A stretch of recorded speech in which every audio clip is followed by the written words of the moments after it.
Ladies and gentlemen, in a world flooded with voices, opinions, and distractions, one of the greatest desires of the human spirit is clarity, not just direction, but confirmation.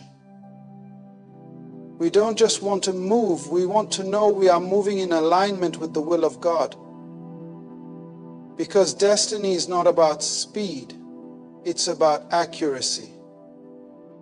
So how do you know you're on the right path? I want to share with you 8 signs, divine indicators, that God gives when you are walking according to His plan for your life. These signs are not emotional fireworks, but spiritual markers. When you see them, don't ignore them. They are kingdom signals. Peace that doesn't make sense is one of the clearest indicators that you are walking in alignment with God's will. It's not something that can be explained by logic or reason. It's not the result of everything going perfectly in your life. In fact, it often shows up in the most uncertain, unstable, and uncomfortable seasons. This kind of peace doesn't come from the absence of problems. It flows from the presence of God. It's a supernatural stillness that anchors your soul even while the storm rages around you. You're not in denial of the chaos. You're just not consumed by it. When God is directing your steps, there's an internal assurance that overrides external confusion. People around you may be panicking. Circumstances might be shifting rapidly. You might not even know what tomorrow holds. But something inside of you says, "It is well." That's not mental strength or emotional stability. That's the Spirit of God confirming that you are in sync with heaven's rhythm. Fear loses its authority. Peace becomes your weapon, and confidence becomes your posture. This peace guards your heart and mind like a soldier at the gate. It protects you from anxiety that wants to sabotage your faith. It doesn't mean you don't feel the weight of what's happening. It means you are not controlled by it. There's a stillness that becomes louder than the noise. You find yourself waking up without dread, even though the situation hasn't changed. You make decisions without panic, even when the future is unclear. And that's when you know it's not natural, it's divine. God's peace isn't passive, it's active. It moves with you, it walks with you. It becomes the evidence that you are not alone. The word teaches that peace comes after the breakthrough, but the kingdom gives peace before it, because in the kingdom, peace is not a result, it's a revelation. It reveals that your trust is no longer in your plan, but in God's sovereignty. It shows that your spirit has shifted from striving to surrender. You're no longer wrestling for control. You're resting in the one who already has it. When you're truly walking in alignment with God's purpose for your life, you won't have to manipulate situations, beg for attention, or force your way into rooms. Opportunities will begin to open that you didn't orchestrate. People will start mentioning your name in places you haven't entered yet. This is the nature of divine favor. It's not earned by striving. It is attracted through obedience. When you are in sync with God's assignment for your life, doors swing open without human effort because heaven recognizes alignment. The doors God opens are not temporary invitations. They are permanent appointments. You may have experienced seasons where you tried everything in your own strength. Networking, campaigning, pushing, striving, but nothing moved. That's because when you force something outside of God's timing, you may enter a door, but you won't have the grace to remain there. However, when the timing of God meets your readiness, the doors open effortlessly.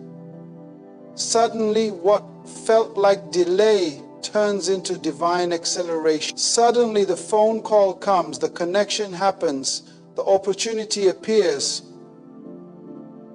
and you didn't chase it, it chased you. That is not luck. That is not coincidence. That is favor. God's favor does what effort cannot. It touches hearts you can't reach. It moves systems you can't influence. It creates space where you thought there was none. And the beauty of divine doors is this: they don't require you to compromise your values or identity to enter them. You don't have to pretend to be someone else. You don't have to water down your convictions. When God opens a door, He opens it for who you truly are, not for who people expect you to be. It operates on order. And when your life comes into divine order, divine opportunity follows. What others have to fight for, you walk into. What others are locked out of, you are invited into. Because when God opens a door, no man, no system, no opinion, no opposition can shut it. One of the most powerful signs that you're on the right path is that you are beginning to see real transformation in who you are, not just what you do. You're not merely changing habits or adjusting behavior. You are being reshaped from the inside out. This transformation is not cosmetic, it is foundational. You start to sense a deep shift in your mindset, in your motives, and in your maturity. You're not reacting the way you used to. You're not chasing the same things. You're not bound by the same fears. That's not just growth, that's destiny unfolding. You are becoming who God always intended you to be. God doesn't rush development. He forms people before He releases platforms. Before He gives you the stage, He builds your spirit. Before He expands your reach, He strengthens your roots. So when you begin to see yourself making choices based on conviction instead of convenience, when your desires begin to mirror His heart, when your identity is no longer tied to validation, these are not random changes. They are confirmations. You're not just learning about purpose, you're becoming a person of purpose. You can look back and see how the pain you endured, the silence you sat through, the battles you fought, all of it was part of the shaping process. It didn't feel like movement at the time, but it was preparation. Now your responses are different. Your language carries weight. Your posture has shifted. You no longer need a title to walk in authority. You no longer need applause to feel valuable. You no longer compromise to feel accepted. That's the sign. That's the evidence. You're not who you used to be. The right path that He created you begins to manifest in your daily life. Destiny is no longer a distant dream. It's becoming your present reality. You're not imitating someone else's journey. You're embodying your own calling. You're not waiting to become, you already are. When you're on the right path, one of the clearest indicators is that your passion starts to align with God's purpose for your life. There is a holy fire that begins to burn in your heart. Not for fame, not for fortune, not for applause, but for impact, for meaning, for something eternal. The things that stir your spirit are not distractions or random preferences. They are divine indicators pointing toward your assignment. God will often use the desires of your heart to confirm the direction of your life. When your passion lines up with His plan, it's not just motivation. It becomes a calling. You no longer chase trends, you chase truth. You're not excited by what everyone else is doing. You're energized by what heaven has graced you to do. That's the power of alignment. You find joy in what others avoid. You feel fulfilled doing what others see as sacrifice. That's when you know it's not natural passion, it's spiritual design. Your heartbeat begins to echo God's heartbeat. You wake up in the morning with clarity, not confusion. You move with energy, not exhaustion. Your soul finds joy in service, peace in purpose, and strength in surrender. Many people confuse passion with hype. Passion doesn't mean noise, it means conviction. It's what you're willing to suffer for. It's what you can't ignore. It's the thing that follows you even when you try to walk away. That burden in your heart, that vision that won't let you sleep, that cause that keeps calling you back. That's purpose disguised as passion. And when that passion begins to align with God's agenda, you enter a flow where grace meets grind. You don't burn out. You burn brighter.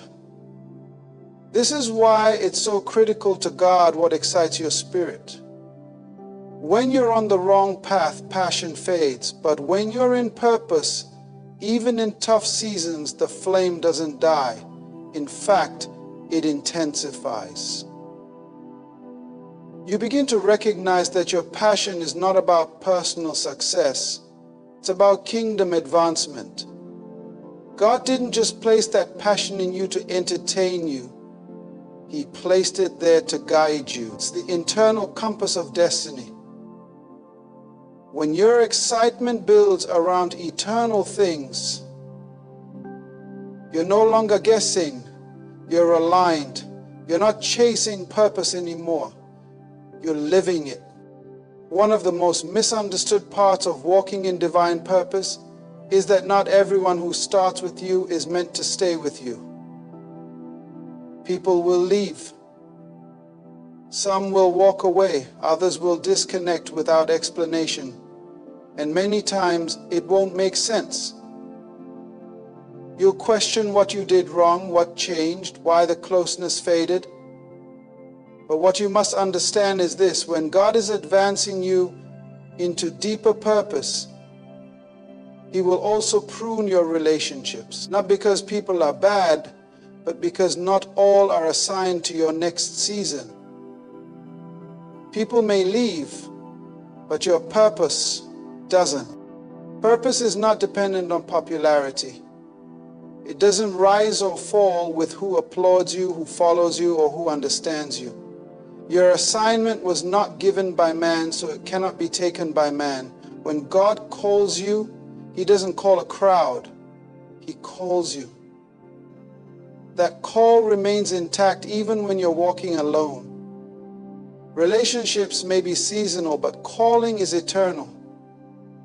You have to be secure enough in your assignment that people's absence doesn't shake your identity. Oftentimes we interpret relational shifts as personal rejection.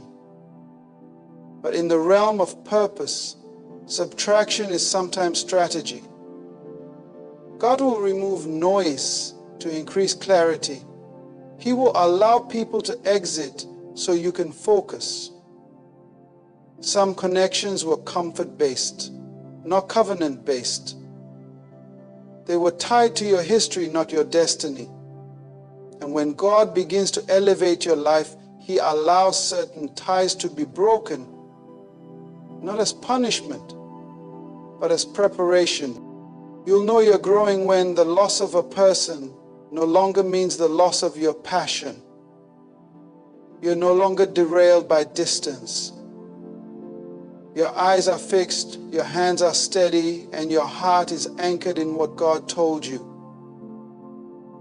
It's not that you don't value relationships, it's that you don't idolize them. Purpose becomes your center of gravity. Even when emotions try to pull you backward, your vision pulls you forward. You must learn to bless people as they leave and still walk forward in obedience. The absence of someone close is not the absence of God's plan. Just because they were there when you started doesn't mean they're assigned to where you're going. Don't confuse loyalty with alignment. Let them go and let purpose grow. When you're on the right path, resistance is not a sign of failure, it's a sign of movement. The presence of pressure does not mean you missed God, it often means you obeyed Him. In the kingdom, opposition is not always a setback, it can be confirmation. The enemy doesn't attack what isn't a threat, so if your journey has been met with resistance, tension, or unexpected warfare, it might just mean that you are exactly where you are supposed to be. The very fact that things are pressing against you is often the evidence that you're pressing into something that matters. But here's what's powerful. Even though resistance comes, you don't break. You feel the weight, but you're not crushed. You feel the fire, but you don't burn out. That's not willpower. That's grace. That's divine resilience. There is a strength inside of you that the storm didn't give and the storm can't take away. The pressure is real, but so is the promise. You're not standing because it's easy. You're standing because God planted you. And when He plants you, the wind can't uproot you. Resistance has a purpose. It reveals your foundation. It shows what you really believe. It tests whether you're in this for convenience or conviction. Shallow intentions get exposed under pressure, but deep roots thrive in the storm. You may be bent, stretched, or even shaken, but you're not moved from your assignment. That's the proof. You didn't quit, you didn't fold, you didn't run, you kept showing up. That's what confirms you're not just interested in purpose. You're committed to it. Sometimes we misread trials as detours, but trials are often training. They sharpen your discernment. They teach you how to war in prayer. They purify your motives. They strip away distractions. And most of all, they remind you that your strength is not in yourself. It's in the God who called you. You may have been hit, but you're still here. You may have cried, but you're still believing. You may have been doubted, but that's what alignment with purpose does. It doesn't make the path easy, but it makes your spirit unshakable. You don't need a life free from resistance. You need the kind of clarity and calling that keeps you grounded when resistance comes. Because when you're truly aligned with God's will, the resistance doesn't stop you. It proves that you're moving in the right direction. So if you've been wondering whether you're truly on the right path, don't look for perfection. Look for alignment. Look for the peace that defies logic. Look for the doors that open without force. Look at the way you're becoming, not just achieving. Look at how your passion has found purpose. Take note of the relationships that faded while your assignment remained firm. Pay attention to the resistance that came but didn't break you. All of these are not random. They are markers, signs, confirmations from heaven that God is not just walking with you, He's walking through you. You don't need to beg for signs when your life is becoming one. The evidence is in your endurance. The proof is in your posture. You are not lost, you are led. You are not behind, you are being built. And even when you can't see the full picture, trust the process. Because God does not call the qualified, He qualifies the called. And if you're still moving forward, still growing, still becoming, then rest assured you are exactly where you need to be. Keep walking. Purpose is ahead. but it's also already at work within you.